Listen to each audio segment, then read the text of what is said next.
નમસ્કાર, star India TV ન્યૂઝમાં આપનું હાર્દિક સ્વાગત છે। આપ જોઈ રહ્યા છો સ્ટાર ઇન્ડિયા ટીવી ન્યૂઝ, સત્યની વાતે સત્યની સાથે।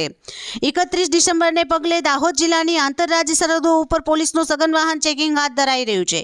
31 ડિસેમ્બરને હવે ગણતરીના દિવસો બાકી રહ્યા છે, ત્યારે 2024ને અલવિદા કરવા અને 2025ને આવકારવા માટે યુવાધન થનગની રહ્યું છે। તો બીજી તરફ દારૂબંધીવાળા ગુજરાતમાં દારૂની પાર્ટીઓ ના યોજાય તે માટે પોલીસ પણ સતર્ક બની છે।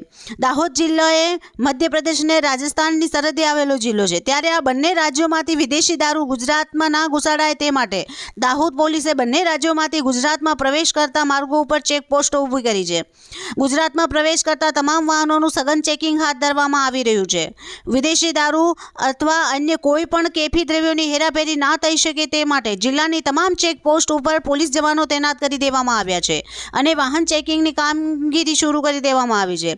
અને કતવારા નજીક ખગેલા ચેકપોસ્ટો ઉપર 31ને લઈને ચેકિંગ હાથ ધરવામાં આવ્યું હતું, જેમાં કતવારા પીઆઈ ઉમેશ ગાવિત સહિત પોલીસ સ્ટાફના માણસો દ્વારા વાહન ચેકિંગ હાથ ધરવામાં આવ્યું હતું।